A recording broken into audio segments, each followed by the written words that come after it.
دکتر این هفته برنامه رو نه با ترانه شروع میکنم که شما و بینندگان عزیز بدتون میاد، نه با حکایت که همیشه به مقام عظما میچسبونم. باریکلا. برنامه رو با افه مجری های محبوب جهانی شروع میکنم. اوه اوه اوه. چهارراه استراتژی با نگاهی متفاوت به مهمترین خبرها. سخت های دکتر، موزیک شما بیاین. ناکس خجالت هم خوب چیزیه. استراتژیست دعوت کردی یا شیپور؟ خودت خبرشو میگی، خودتنبوقشو بزن دیگه. باشه. آدریان دریا سرگردان در دریاها. انفجار سوم موشک ماهواره‌ای تا سه نشه بازی نشه. گام سوم در نقض برجام، ورود با پای راز. نگاه به شرق بی‌ثمرتر از نگاه به غرب. در پیگیری فساد دست روی هر کس میذاریم مخزن الاسراره. ماراتون مذاکره و از نفس افتادن عراقچی. افزایش فعالیت براندازان در کابل. بیرم ناکس بسته دیگه، نظامو دادی به باد، یه زبونم به دهن بگی، با زبون خوش سوالات شروع میکنی یا روشن بذارم تا بسوزی؟ دکتر ولش کن، بریم سراغ آدریان دریا که حاجی روحانی برای 6 تا در سفارش داده بود، همش در جهنم بود. آخر نفتش رو نفروخت، بنزینش هم فکر کنم تموم شده، الان هم وسط دریا رو به سوریه پارکه. دنیا بریشمون خندید با این تحریم دور زدنمون، حالا هم شدیم اسباب سرگرمی خبرگزاری عالم. های نظام میخواست این داستان قاطق نونش بشه، بلای جونش شد. آشو با جاش دادیم رفت لامصب. مرحوم ابوی همیشه میفرمودن بزن بهادر، عرض میکردم بله، میفرمودن مشنگرم ماهیگیری تو رو انداخت تو دریا، هرچی کشیدی در نمیاد، رفت زیر آب دید ماهیا تو رو بستن دارن والیبال میزنن. روشن شد یا بفرستمت کف دریا. آیه دکتر مگه گریس یک چه اشکالی داشت که اسم نفکشمونو کردیم آدریان دریا؟ یعنی نظام هیچ بدبختی دیگه نداره غیر از این؟ نه خیر، از بدبختی زیاده. بعضیا فکر میکنن که اسم میتونه از مرگ نجاتت بده. عجب. ولی اون بعضیا خیلی مشنگن که همچین فکر میکنن. مرحوم ابوی همیشه میفرمودن بزن بهادر، عرض میکردم بله، میفرمودن که دزده تو بانک گروگان گرفت، گو اگه رمز گاف صندوقو ندید هر دقیقه یه گروگان رو میکشم. یه دقیقه گذشت گروگان اولیه رو صدا کرد، یه خانومه بود، گفت اسمت چیه؟ گفت فاتی. گروگانگیره گفت فاتی که اسم مادر منه، به خاطر مادرم بی خیالت میشم، تو آزادی، برو. رفت سراغ گروگان بعدی، یک مرسی هیکلی بود که نگو، گفت اسمت چیه؟ مشنگ مرسی هیکل با یک پیاده رو سیبیل با گریه و زاری، گفت والا اسمم که غلام علیه ولی تو خونه فاتی صدا میکنن.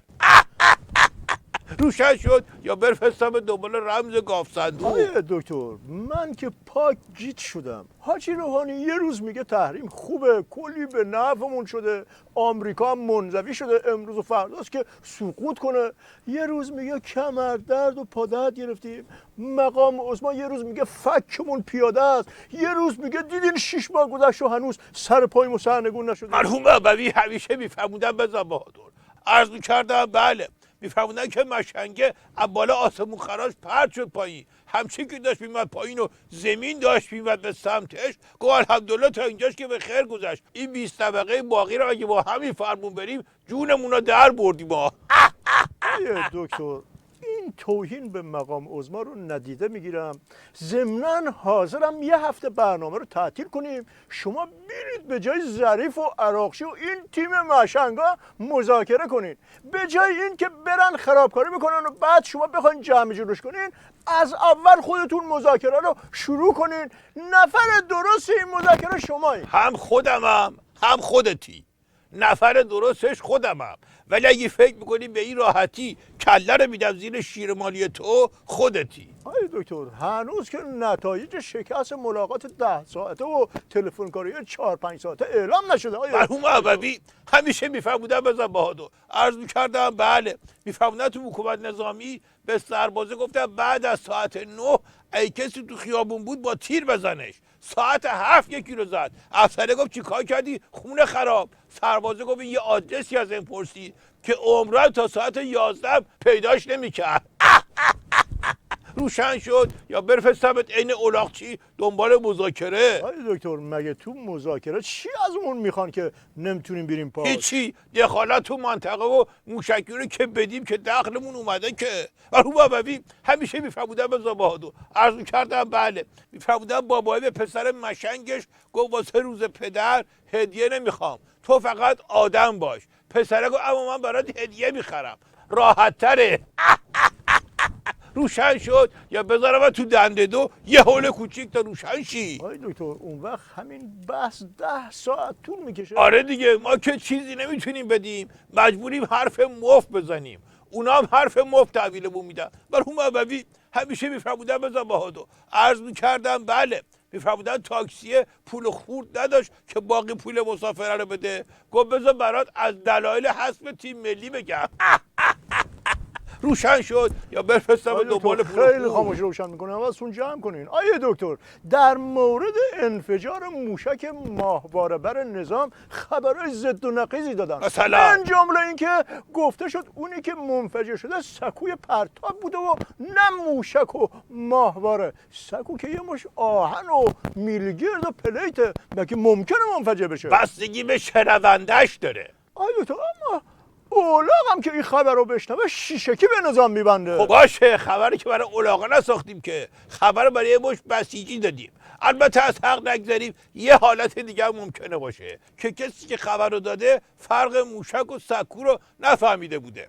مرحوم ابوی همیشه میفرمودن بزن بهادر، عرض میکردم بله، میفرمودن مشنگ رفت بقالی گفت این صابونی که دادی به ما که کف نمیکنه. بقاله گرفت گفت قربونت این که پنیره. مشنگ گفت ای داد بیداد خاک تو سرم کنن، پس اونی که خوردیم صابون بود.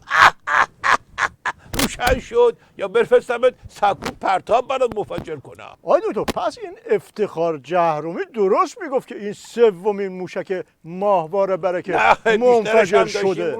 اما اگه از صنعت دوزاری پرتاب ماهواره که بگذاریم، نظام تو پهنه‌های هوا و فضا و ساخت چیزایی که محرمانه است و نباید دشمن بفهمه خیلی جلو رفته. آره. آمریکا و اروپا تو این جیب کوچیکمونن. اگه بتونن تو این جیب کوچیک جا بشه. مرحوم ابوی همیشه میفرمودن بزن بهادر، عرض میکردم بله، میفرمودن مراسم معرفی صنایع بود از کشورهای مختلف.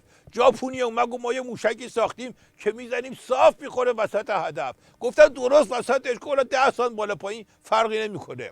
فرانسویه گفت ما یه سفینه ساختیم درست میشینه وسط کره ما. گفت درست وسطش. گفت آره حالا 10 سانت بالا پایینم که فرقی نمیکنه. نماینده نظامی هیچی نداره رو کنه. گفت ما یه رهبری داریم که با چشاش غذا میخوره. گفتن درست با چشاش. گفت حالا 10 سانت پایینتر چه فرقی میکنه؟ آیه دکتر شما عادت کردین که همیشه یه چیزی به این عظمای بدبخت بچسبونین. این که خدا زده تو سرش، تو دیگه چرا؟ خدا زده تو سرش، چرا تو داره میزنی تو سرش؟ تو که داری دو دستی میزنی تو سرش. من